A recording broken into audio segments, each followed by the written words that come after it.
Monty Henson is not just your average saddle bronc rider. He is a rodeo rock star. This three-time PRCA world champ has captivated fans with his signature moves like the flying dismount and his trademark feather and hat look. But what makes this cowboy tick, and how did he become the legend he is today? Let's explore this world of Hawkeye Henson and discover the inspiration behind his rodeo journey. In the early days of Monty Hawkeye Henson's rodeo career, his path to becoming a legendary saddle bronc rider was far from straightforward. Born and raised in Dallas, Texas, young Hawkeye grew up loving the cowboy lifestyle. However, his parents had different plans for their son, hoping he would pursue a more traditional and less dangerous career path. Hawkeye's journey into the world of rodeo began through an unlikely friendship with Donnie Gay, who would later become a renowned bull rider. The two attended high school together in Dallas, and it was Donnie who first introduced Hawkeye to the exciting and perilous world of rodeo competition. This friendship would prove to be a turning point in Hawkeye's life, igniting a passion that would define his future. This initial exposure to the thrilling world of cowboys and bucking broncos left an indelible mark on young Hawkeye's imagination. The following year, eager to be closer to the action, he took on a job waiting in a calf pit. The hands-on experience fueled his growing passions for the sport. Soon, the Mesquite Rodeo, run by Donnie's father, Neil Gay, became a second home for Hawkeye, with him never missing a single performance. His dedication continued well into his teenage years as he nearly attended every event. At first, Hawkeye's involvement was limited to riding saddle horses, a relatively tame activity compared to the more dangerous events. However, his curiosity and daring nature soon led him to explore other aspects of rodeo. This consistent exposure to the rodeo environment played a crucial role in shaping Hawkeye's future aspirations and honing his understanding of the sport. At the age of 16, Hawkeye took a significant step in his rodeo career by taking up saddle bronc riding. This challenging event, which requires a perfect balance of strength, technique, and timing, would eventually become Hawkeye's specialty. Recognizing the need for formal training, Hawkeye enrolled in Larry Mahan's Rodeo School a year later. This experience proved invaluable as it helped him refine his skills and learn the nuances of the sport. Reflecting on his time at the Rodeo School, Hawkeye often mentioned that the most crucial lesson he learned was what to do on top. Prior to his training, his strategy had been simply to sit and hold on for dear life. However, the school taught him the importance of proper positioning, balance, and movement while atop a bucking bronco. One fateful day, Hawkeye decided to test his mettle against a bull, a decision that would have immediate consequences, as that encounter left him with a dirty and torn pair of pants. Fearing his parents' disapproval, Hawkeye enlisted the help of Donnie, Pete Gay, and other friends to cover for him. They concocted a story about Hawkeye riding a saddle horse bareback, which explained the state of his clothing without revealing his true activities. This incident reveals the lengths to which Hawkeye would go to pursue his passion, even in the face of parental opposition. His parents, concerned for his safety and future, tried their best to dissuade him from participating in rodeos.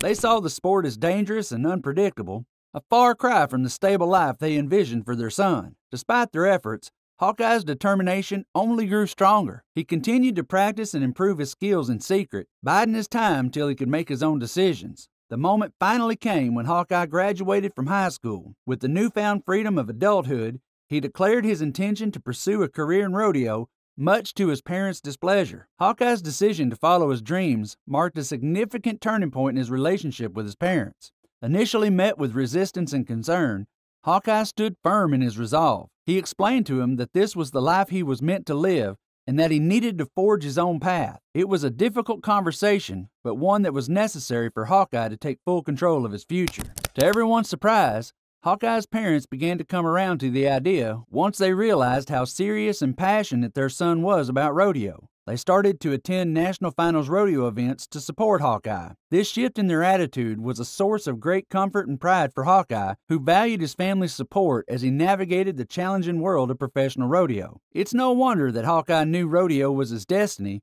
even as a young boy. But what was it that truly set him apart, making him a rodeo icon? Before I reveal that, please do well to click the subscribe button below and subscribe to our channel, as that would encourage us to keep bringing your favorite rodeo stories your way. Thank you for subscribing. Now, back to what made Hawkeye stand out. The first thing to know is His journey to the top of the rodeo world was marked by humble beginnings. At his first National Finals rodeo in 1972, he worked as a scorekeeper rather than a competitor. This experience gave him valuable insight into the inner workings of the sport and fueled his desire to one day compete on that grand stage. In the early days of his career, Hawkeye took on various jobs to support himself while pursuing his rodeo dreams. These included tasks such as feeding and cleaning livestock. Even though this job was far from glamorous, it was essential in keeping him connected to the rodeo lifestyle. Despite the challenges and occasional hardships, Hawkeye never seriously considered quitting. His single-minded focus and the fact that he only had himself to worry about allowed him to persevere through the tough times. As Hawkeye's skills improved and his reputation grew, he developed his signature look that would make him one of the most recognizable figures in rodeo. His bushy mustache, piercing black eyes, and distinctive black felt hat adorned with a long brown and white feather became his trademark. This unique appearance, coupled with his exceptional talent, helped Hawkeye stand out in a sport filled with colorful characters and fierce competitors. Hawkeye's career journey took a significant turn in 1974, marking his third year as a full-fledged member of the rodeo circuit. This year proved to be a turning point for Hawkeye, as he began to make a name for himself with impressive performances and notable victories. The following years saw Hawkeye's star rise rapidly in the rodeo world. His world championship victory in 1975 was a different story altogether. Hawkeye clinched the title in the third go-round, showcasing his dominance and skill. However, the 1976 championship had its own unique twist, with the world title being awarded to the Cowboy who won the most money at the NFR itself rather than combining it with regular season earnings. These victories were not just personal triumphs for Hawkeye,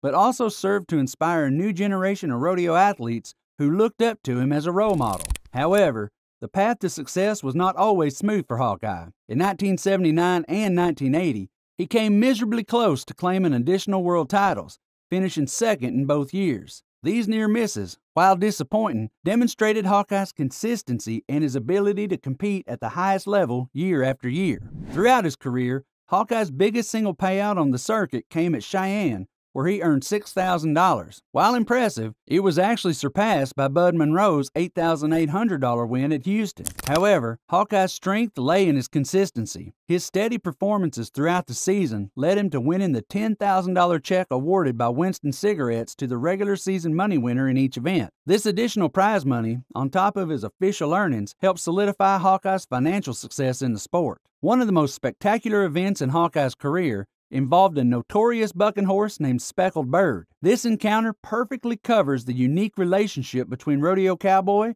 and the animals they compete against. In the world of rodeo, the more challenging and aggressive the horse, the higher potential score for the rider. Speckled Bird was known for his fierce temperament and powerful bucking ability. When Hawkeye drew this horse at the National Finals Rodeo held at the Thomas and Mack Arena, he knew he was in for a wild ride. As Hawkeye colorfully described it, Speckled Bird came out a-clawing and a-pawing like he was going to kick a hole in the world. That ride was brutal from the start.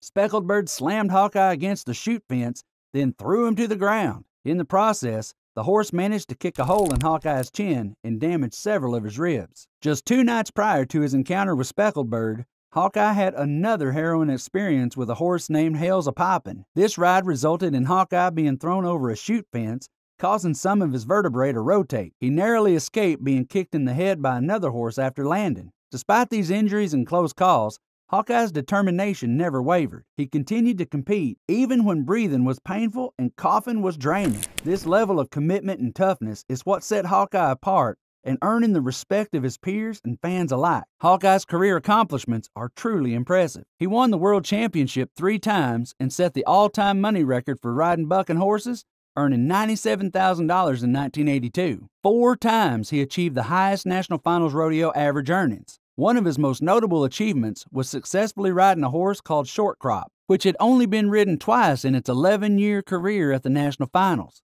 Hawkeye and Bobby Brown are the only 2 Cowboys who managed to stay on for the required 8 seconds. Throughout his career, Hawkeye embodied the true spirit of a cowboy. He was quoted as saying, "I'm a cowboy.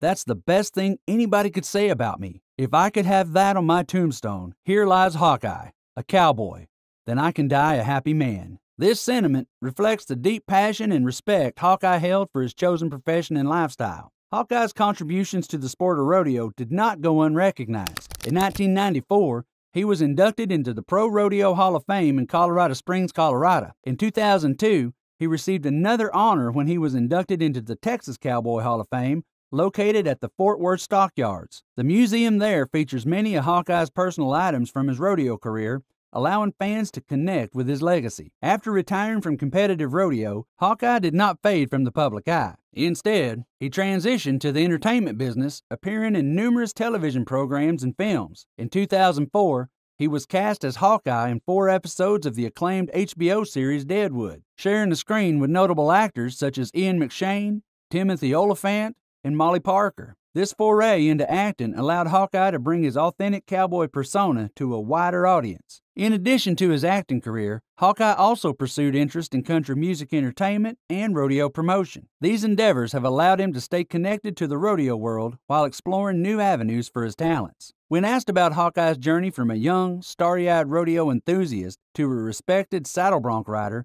we can say it was all a testament to his unwavering dedication and passion for the sport. He faced numerous challenges along the way, from keeping his early rodeo adventures a secret from his parents to overcoming their initial disapproval of his chosen career path. Through it all, Hawkeye remained true to himself and his dreams, eventually earning not only the respect of his peers, but also the support of his family. Thank you for watching. Don't forget to click the subscribe button if you haven't done that already, and always remember to dream right.